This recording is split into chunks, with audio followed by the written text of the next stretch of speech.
Sejam bem-vindos ao canal Reflexões Católicas. Aqui você encontrará lindas mensagens que lhe fará refletir a importância da presença de Deus em nossas vidas. Quando a gente presta atenção,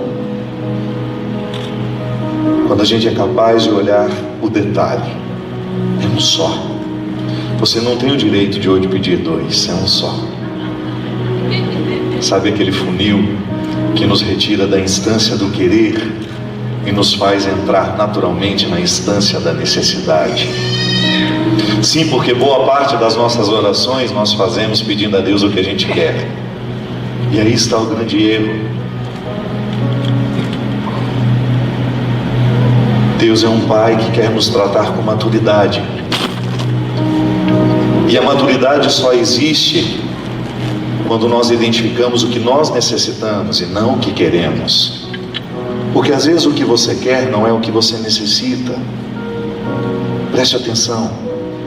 Quantas vezes você foi desmentido pelo tempo? Você queria tanto, porque você achava que era a melhor coisa do mundo.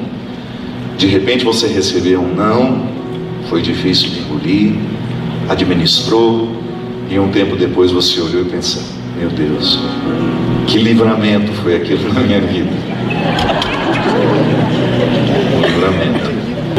Às vezes, minha gente, e às vezes é quase sempre, o nosso querer não está de acordo com a nossa necessidade. Por um motivo muito simples. Nós estamos cada vez mais superficiais, inexperientes na lida com a gente. Sim. É como comer e ficar nutrido. São duas coisas muito diferentes. Às vezes você come e não tem nenhuma nutrição naquilo que você comeu. Não é, Cleide? Não é assim que funciona. Às vezes você come e não tem os nutrientes necessários correndo pelo sangue para lhe trazer saúde. Eu sei que quando colocamos diante de um bolo de chocolate ou uma salada de rúcula, mas como é fácil querer o bolo de chocolate. Mas o que você necessita? O que você necessita? A nossa oração deveria ser sempre apresentando a Deus a nossa situação, mas sempre permitindo a Ele que nos dê o resultado que for de Sua vontade. Eu tenho aprendido isso, sabe? Eu tenho pedido muito pouco, porque eu tenho medo de pedir errado. Tenho medo de pedir errado.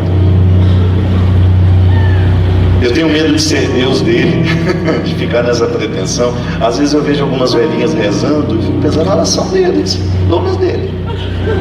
Nossa, Senhor, você está vendo aqui como é que ela está triste. Senhor, você não está fazendo nada. Inversão de ordem, não é? Eu vejo algumas pessoas rezando, dando ordens a Deus. Faça isso, faça aquilo. Já passou da hora, estou fazendo essa novela, mano.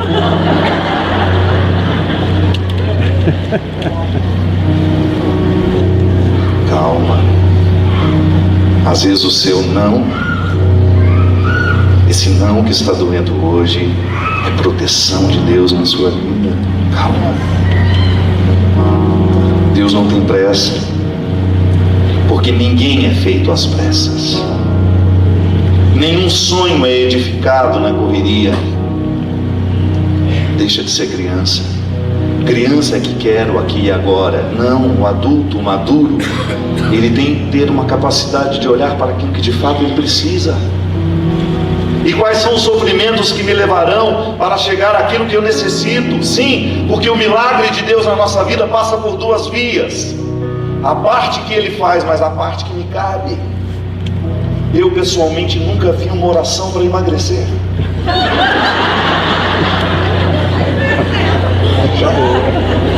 A não ser que você reze correndo. Mas não há uma oração para emagrecer. A pessoa está lá comendo aquela feijoada e fala: ô Senhor, me dê saúde que eu estou precisando. Sei, vai comendo a feijoada. Não existe isso. Deus não pode fazer a caminhada por nós. Deus não pode fazer o sacrifício por nós. Agora Ele pode fortalecer a nossa vontade diariamente. Quando Satanás rebola na direção da gente, querendo nos ludibriar para nos retirar do foco.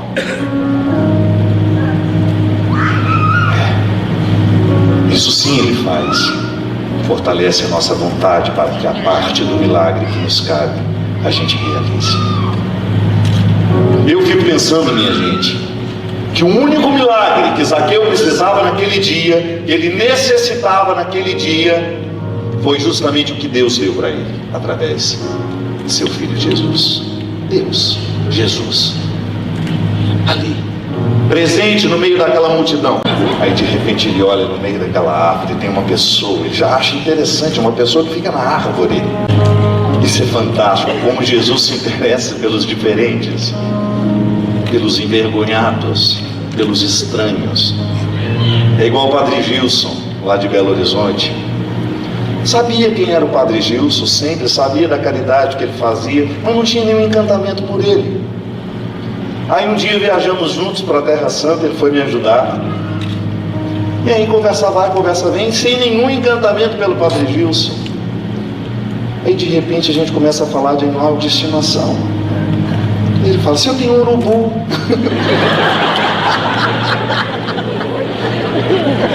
Eu contando dos meus cachorrinhos, dos meus dogs franceses, dos meus bulldoguinhos, porque eu sou apaixonado.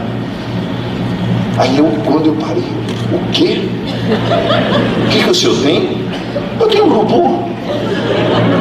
Eu falei, Padre Gilson, como é que um urubu veio parar na sua vida? Eu falei, você não tinha menino? Ele conversa desse jeito. Você acredita que eu estava em casa e de repente eu vi aquele filhote caído lá? Vi aquela coisa preta caída lá no chão, fui lá, escorri. Comecei a alimentar, o bichinho foi crescendo, era um urubu. Ficamos amicíssimos. Gente, uma pessoa que se afeiçoa, que se apaixona por um urubu, é no mínimo especial. Aí eu descobri que por que o Padre Gilson é tão querido, por que aquele homem está tão mais próximo do céu do que eu. Não são esses pequenos detalhes que dão notícias da nossa alma? Aquele desprendimento, aquela capacidade de gostar de um urubu, de ver no urubu um ser que pode ser amado, e são amigos. É o mesmo que Jesus. Jesus se interessava por um tipo de gente que você não faz ideia, não. A gente olha para o Cristo glamourizado, que a gente já gosta dele por causa das Escrituras, mas se a gente morasse naquela época e visse com quem ele andava, eu creio que nós seríamos os primeiros. Esse senhor é louco! Como é que isso pode ser Deus? Como é que isso pode ser um líder religioso andando com essa gente? Não é assim que a gente fala. Pronto.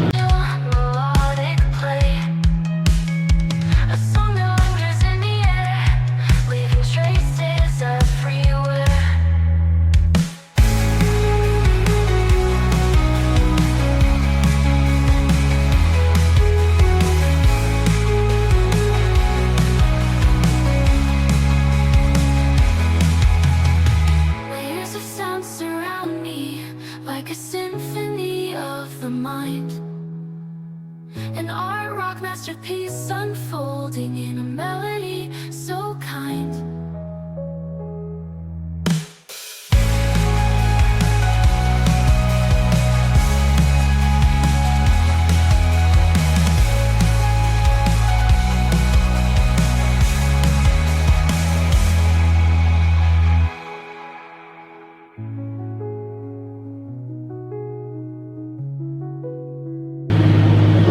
Está aí.